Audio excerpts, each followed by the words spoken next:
Prime Minister Boris Johnson. Mr. Speaker, I beg to move that an humble address be presented to Her Majesty, expressing the deepest sympathies of this House on the death of His Royal Highness, the Prince Philip, Duke of Edinburgh, and the heartfelt thanks of this House and this nation for his unfailing dedication to this country and the Commonwealth, exemplified in his distinguished service in the Royal Navy in the Second World War, his commitments to young people in setting up the Duke of Edinburgh's award, a scheme which has touched the lives of millions across the globe, his early passionate commitment to the environment and his unstinting support to Your Majesty throughout his life. Mr. Speaker, it is fitting that on Saturday His Royal Highness the Duke of Edinburgh will be conveyed to his final resting place in a Land Rover which Prince Philip designed himself with a long wheelbase and capacious rear cabin, because that vehicle's unique and idiosyncratic silhouette reminds the world that he was above all a practical man who could take something very traditional, whether a machine or indeed a great national institution, and find a way by his own ingenuity to improve it, to adapt it for the 20th and the 21st century. That gift for innovation was apparent from his earliest career in the Navy. When he served in the Second World War, he was mentioned in dispatches for his alertness and appreciation of the situation during the Battle of Cape Matapan, and he played a crucial role in helping to sink 2 enemy cruisers. But it was later, during the invasion of Sicily, that he was especially remembered by his crewmates for what he did to save their own ship. In a moment of high danger, at night, when HMS Wallace was vulnerable to being blown up by enemy planes, he improvised a floating decoy, complete with fires to make it look like a stricken British vessel, so that the Wallace was able to slip away and the enemy took out the decoy. He was there at Tokyo Bay in 1945, barely 200 yards away from the Japanese surrender on the deck of USS Missouri. But he wasn't content just to watch history through his binoculars. It seems that he used the lull to get on with repainting the hull of HMS Whelp. And throughout his life, a life that was of necessity, wrapped from such a young age in symbol and ceremony, one can see that same instinct to look for what was most useful, for most practical, and what would take things forward. He was one of the first people in this country to use a mobile phone. In the 1970s, he was driving an electric taxi on the streets of London, the forerunner of the modern low-carbon fleet, and again, a vehicle of his own specifications. He wasn't content just to be a carriage driver. He played a large part in pioneering and codifying the sport of competitive carriage driving.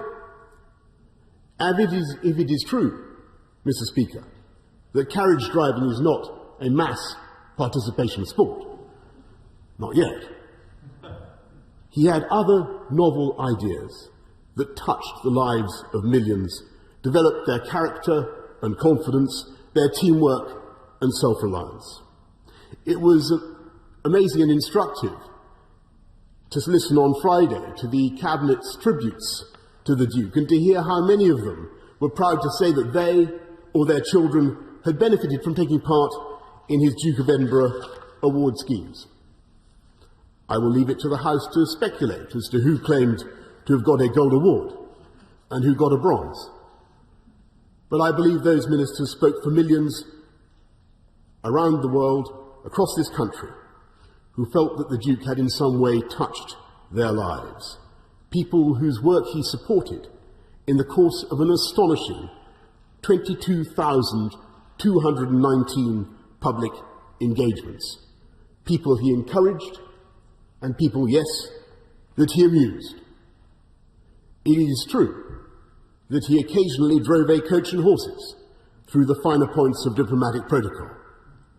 And he coined a new word, dontopedology, for the experience of putting your foot in your mouth.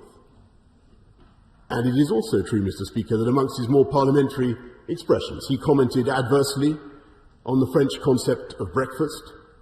He told a British student in Papua New Guinea that he was lucky not to be eaten, and the people of the Cayman Islands that they were descended from pirates, and that he would like to go to Russia, except that, as he put it, the bastards murdered half my family. But, Mr. Speaker, the world did not hold it against him. On the contrary, they overwhelmingly understood that he was trying to break the ice, to get things moving, to get people laughing, and to forget their nerves.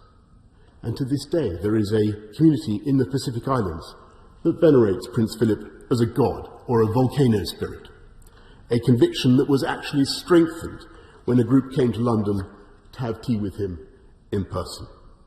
When he spoke so feelingly about the problems of overpopulation and humanity's relentless incursion on the natural world and the consequent destruction of habitat and species, he contrived to be at once politically incorrect and also ahead of his time. In a quite unparalleled career of advice and encouragement and support, he provided one particular service that I believe we in the House know in our hearts was the very greatest of all. In the constant love he gave to Her Majesty the Queen as her liege man of life and limb, in the words he spoke at the coronation, he sustained her throughout this extraordinary second Elizabethan age, now the longest reign of any monarch in our history. It was typical of him that in wooing Her Majesty, famously not short of a jewel or two, he offered jewellery of his own design. He dispensed with the footmen in powdered wigs. He introduced television cameras, and at family picnics in Balmoral he would barbecue the sausages on a large metal contraption that all Prime Ministers must have goggled at for decades, complete with rotisserie and compartments for the sauces, that was, once again, Mr. Speaker, a product of his own invention and creation. Indeed, as an advocate of skills and craft and science and technology, this country has had no royal champion to match him since Prince Albert. And I know that in due course the House and the country will want to consider a suitable memorial to Prince Philip. It is with that same spirit of innovation that, as co-gerent of the royal family, he shaped and protected the monarchy through all the vicissitudes of the last 7 decades, and helped to modernise and continually to adapt an institution that is above politics, that incarnates our history, and that is indisputably vital to the balance and happiness of our national life. By his tireless, unstinting service to the Queen, the Commonwealth, the armed forces, the environment, to millions of young people and not so young people around the world, and to countless other causes, he gave us, and he gives us all, a model of selflessness and of putting others before ourselves. And though I suspect, Mr. Speaker, that he might be embarrassed or even faintly exasperated to receive these tributes, he made this country a better place, and for that he will be remembered with gratitude and with fondness for generations to come.